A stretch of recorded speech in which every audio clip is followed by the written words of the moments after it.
Okay, just a couple of announcements regarding the hearings that were conducted today. First, we had supposed to have former Yusek Bernardo was supposed to appear again before the ICI, but instead his lawyers came and requested for a resetting. The reason behind is that he is supposedly sick. He submitted his medical certificate, and it will be moved to next week. Okay. Second, the spouses Diskaya appeared before the commission, and upon the advice of their counsel, they invoked their right to self-incrimination and manifested that they will no longer cooperate with the investigation being conducted by the ICI. So that would be the two announcements that I am sharing and informing the media and the public. Now I will entertain a couple of questions for clarification. Please stand up if you have a question. And introduce yourself and your network. Go!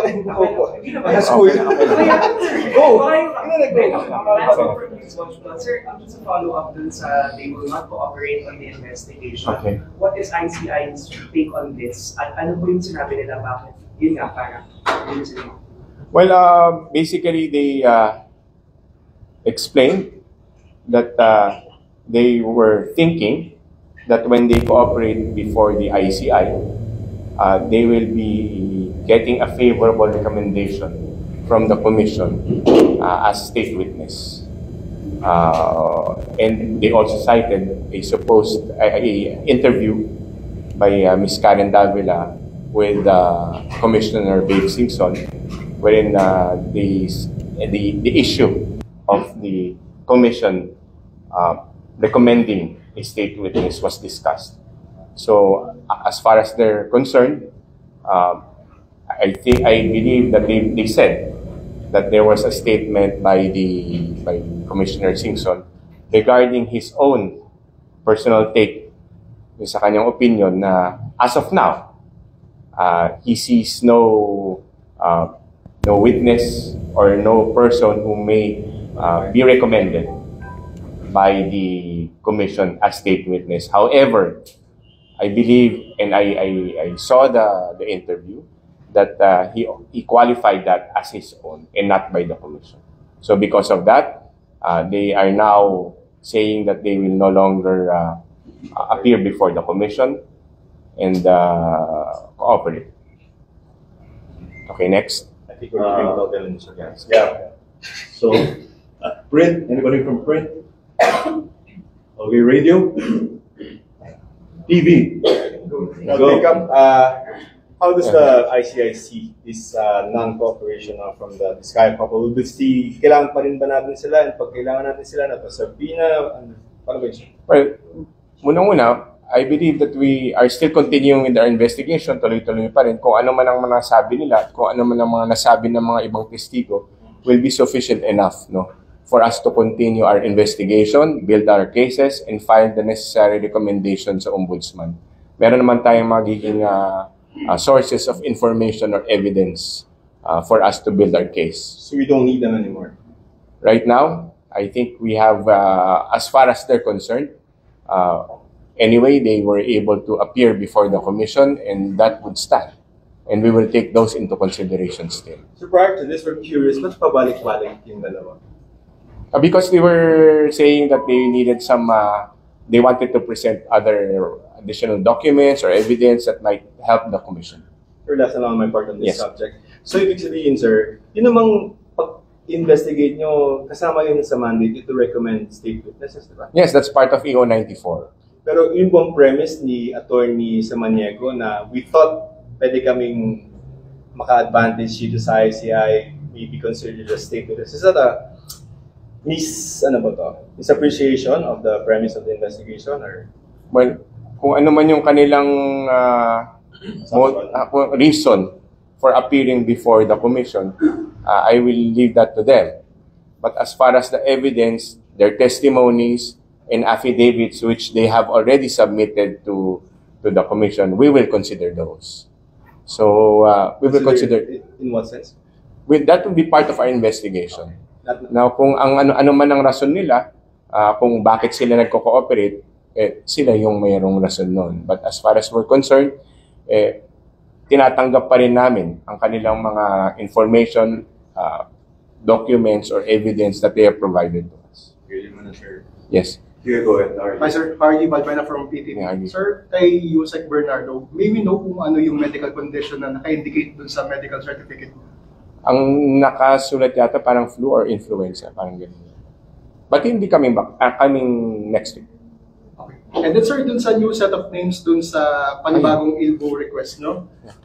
We've noticed karamihan dito ay private individuals. So maybe know sino-sino po sila?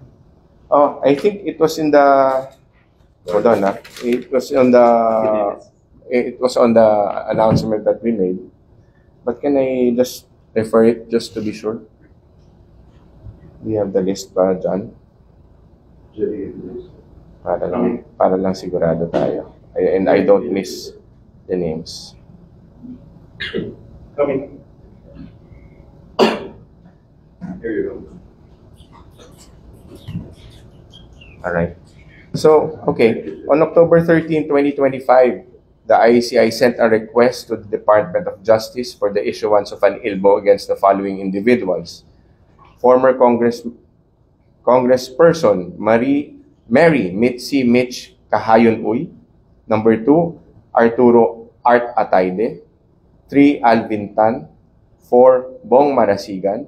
5, Elmer De Leon. 6, Ed Fuentabella.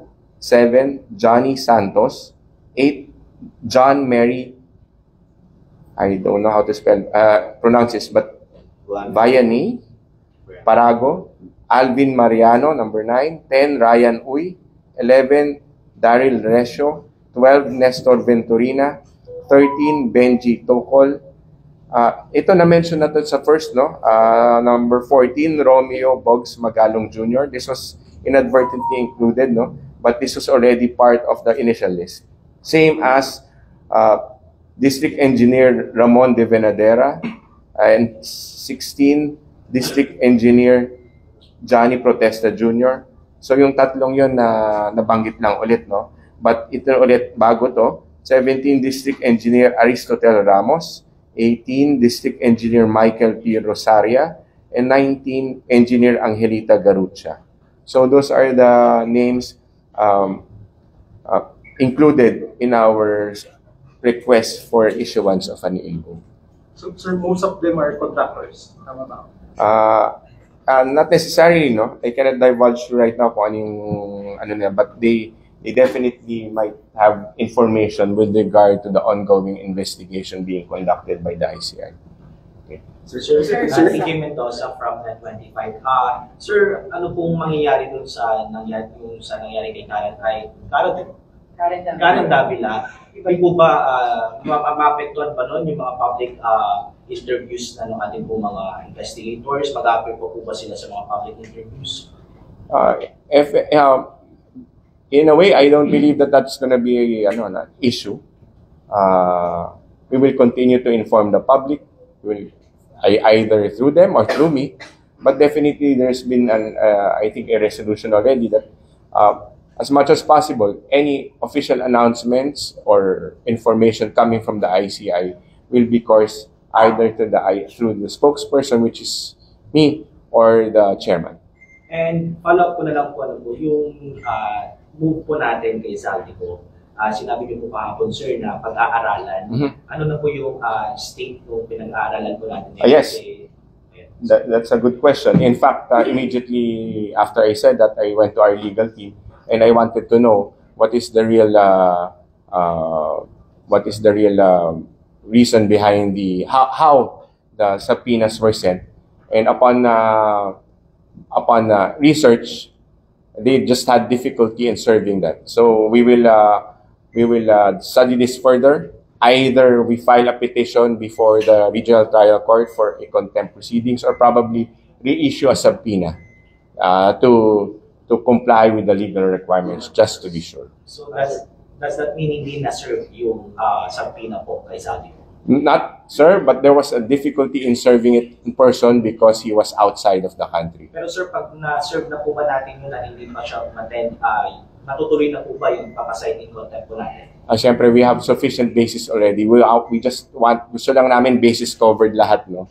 Walang butas sa aming sa pag-apply or sa pag-petition sa korte ng application for indirect contempt. So we wanted to make sure about that. I wanted to make sure about that. Kaya sabi ko, pag-aralan ninyong mabuti kung meron tayong dapat gawin pa just to make sure that we have sufficient basis to file or go to the courts and ask for indirect contempt. Gawin muna natin. Does the ICI have knowledge dun sa pinanggit po kahapon ng palas na gagawing state witness or may chance na gawing state witness po si Kong Martin Romualdez?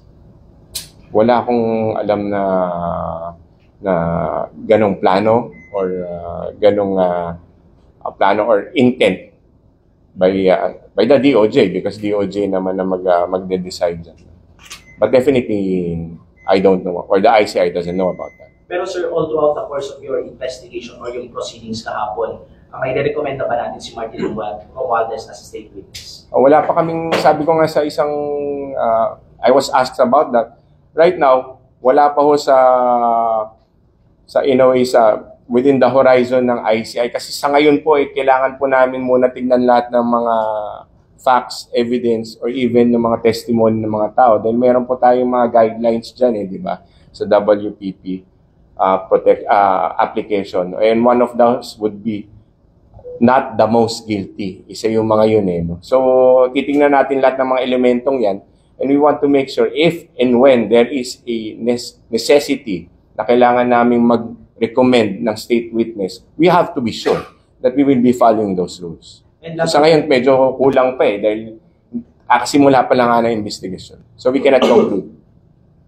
Nasa may part lang, sir, para sa Last fight one. lang po. Ano po yung, kumbaga yung process dun sa ILBO? Kung meron po bang, kailangan po ba nilang magpaalam dun sa mga, sa DPWH kung lalabas po sila ng bansa? Well, I believe that's the procedure in any government agency. If you're a government employee, kailangan magpaalam ng travel authority ang tinatawag dyan sa head of agency. So, as far as these government officials are concerned, who are part of the ILBO, they would have to go to that process. Kailangan nila magpaalam. Thank you, sir. Sir, Isa Mataner from Bombo Rancho, Philippines. Ask lang din ako ng update kasi di ba tuloy-tuloy na yung field investigation nga ng mga field engineers po ninyo as you said nung Monday. So any update on this? Mayroon na po ba tayong any development dito? Ayan, maganda na tanong ninyo yan, no? Kasi gaya nga ng sinasabi ni General Azurin nung Monday, nung nag-oath siya, and after that, during our press conference, the next step would be doing technical evaluation. And one of those is either you go directly to the site or we are exploring technology to do that. I cannot just tell you right now how we will do that, but we are exploring that and we are excited about that option. Sir, ano ang implication ng hindi na pag-cooperate ng mga Diskaya dito sa ICI considering na sila ang prominent talaga pagdating na sa mga contractor sa flood control projects? May any implication ba ito? Mabubutasan ba ang ICI with this? Hindi naman. Marami naman tayo mapapagkuhanan ng information. In fact, ang dami nang nagte-testify. And pagdudugtong-dugtong natin lahat yan para makuha natin kung ano talaga nangyari at makuha natin kung ma-filean natin or ma-recommend natin na ma-filean itong mga taong to. But definitely, we will get to the bottom of this. We will continue our investigation para malaman natin kung sino talaga yung mga may sala. Sir, Last Jason po ng Last SNI. question, please. Follow up on sa question ng Bombo Radio. Will this affect yung bilis ng investigasyon yung sa hindi na pag-cooperate ng mga Diskaya? And second question, sir, sa tingin ninyo may nag-influensya sa mga Diskaya para hindi na mag-cooperate sa investigasyon ninyo? As far as yung bilis ng investigasyon, hindi naman siguro. Gaya nga ng sinabi ko, we have other sources. We can tap other sources. At ano yung pangalawang Kung tanong? may nag-influensya sa mga Diskaya na I cannot speculate on that. Hindi So, under consideration ba sila na state witness? Wala pa nga kami, di ba? Sa gaya nga ng nasabi ko, it's too early to tell. Kasi kailangan natin makuha muna yung buong picture bago tayo makarekomenda kung kailangan mag-recommend. Sir, on the case of former Union Secretary, kasi padalawang beses na po hindi siya pumunta. If the third time around hindi pa rin siya sumipot for some reason, what will ICT do? We'll wait for that because it's the commission who will decide on that, Daphne.